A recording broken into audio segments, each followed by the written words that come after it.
You're watching the Corona Post Show, having a look now at the forecast here for Rottnest as we move toward day 3 of the event window. Yeah, well, you can see all those pretty colours coming underneath Australia there, and they're starting to swing past, which means we're operating on a dying swell. And you can see our position there on Rottnest Island. We're waiting for that swell. We've got a larger southwest swell that's going to build throughout the week here. But you can see Tuesday, Wednesday in the sort of 3 to 4 foot face mark. We've still got some nice conditions, but that cross onshore wind is going to start coming into play over the next couple of days. And then Thursday starting to look good again as that swell starts to trend up Wednesday evening. So we'll come down, we'll be checking it. The long-range forecast looks pretty good as well. Yeah, we see some opportunity out there, contestable conditions. Good chance we'll be underway. Just to reiterate, falling out of the mix in the elimination round for the men, it was Taj Burrow, Jeremy Flores, Pedersen Crisanto and Jadson Andre. And on the women's side, we had some tough heats, and we're going to talk about some of those results as we dive into our top 5.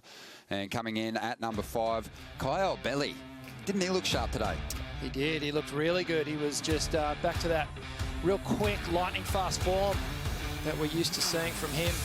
Picked up a couple of nice waves, and he was really psyched, you know, before his heat. He was, as Dimity said, he was sort of taking a leap out of Griffin's belt, really zenning out, but he exploded once he got out in the lineup. Have a look at these nice right-handers. Yeah, solid stuff.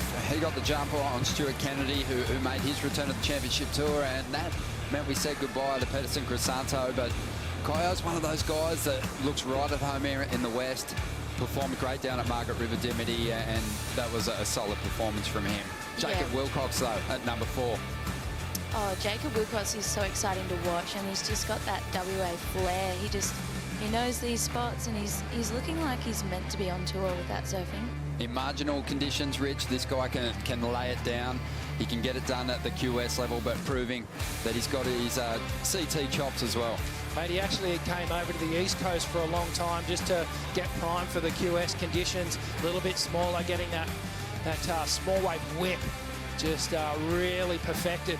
He has the big rail turns, he has the barrels, he's got that comfortable approach on the reefs. When he makes the tour, he's going to be dangerous. Into the elimination heats for the women. Isabella Nichols doesn't want to drop out of the mix with the 17th again, and she showed that determination to get past her rivals in this heat. Bronte McCauley just continues to impress with just her brave performances, Timothy.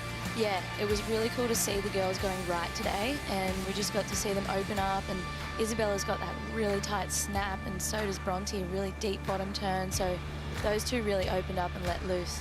So Isabella and Bronte progressed through. That meant Marisa Hennessy fell out of the mix here at the Rip Curl Rottnest Search. Moving right on to our top 5 moment, number 2, and this was a big one. Tatiana Weston-Webb has been in incredible form, but no denying Mia McCarthy here has her dad Matt watching on and cheered her on to a big finish in this one, Rich. It was a huge upset. It was a mature approach to the heat for Mia. She found a couple of good rides and bouncing back. Nikki Van Dijk, she had a bit of a shocker yesterday, but well, she brought the happy vibes this morning, and she continued it out there in the heat, finding these nice little tight right-handers and doing some great work to get through that heat, and just, well, from hero to zero, unfortunately. And Tatiana, what a big blow.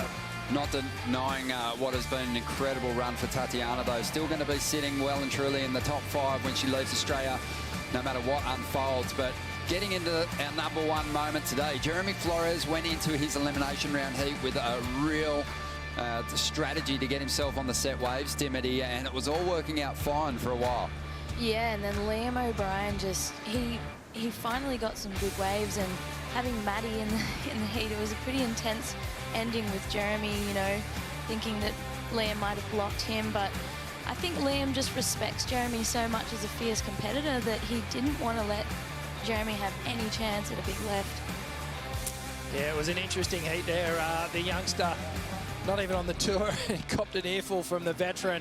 You can see here, Jeremy was just in position to get the left here, and Liam O'Brien, well, he took it from deep and sort of came around. He only got one decent turn on it, But the thing that happened was that Manny McGillivray, he took the right-hander, got the score he needed, pushed Jeremy down into second. They're sort of, teammates on the Billabong team there, and, well, they patted it out, and Jeremy, he wasn't happy with the decision. No, you got to love Jeremy Flores. A real shame for him. In fact, it was a tough day because we were talking about it, Rich, when we were calling some of those heats. It felt like there was enough opportunity for 2 surfers, but 3 was a bit of a stretch. We saw some people on the wrong side of the rhythm.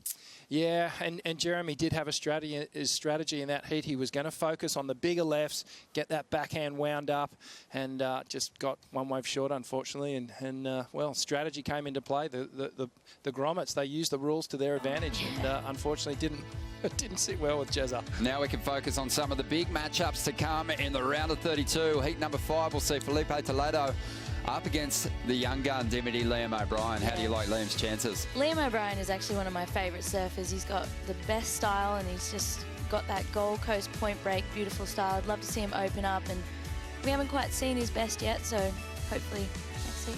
Yeah, it's a head-on with a very informed Felipe Toledo, though. He's going to be hard to beat. Heat number 6, 2 of the newcomers to the championship tour, Rich. These guys both have weapons, backside, front side. They can go to the air. They got good rail turns too. They're actually really quite similar in the way that matched up those two. And I do think if we do get this onshore breeze that's going to come, it's going to change things a little bit. And we're going to see the airs come into play. So that one in particular is going to be exciting to watch.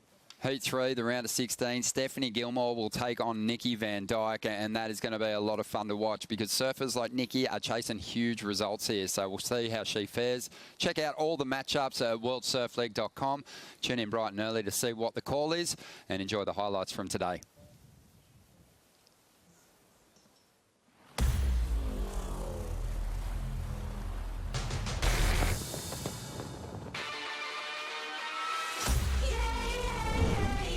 It's a gorgeous Monday morning here on Rottnest Island, and the world best are preparing for another day of competition. I'm a killer, then I perfect it. Tatiana's going to need a pretty big number here, Joe. Tatiana will go down. I'm picture perfect.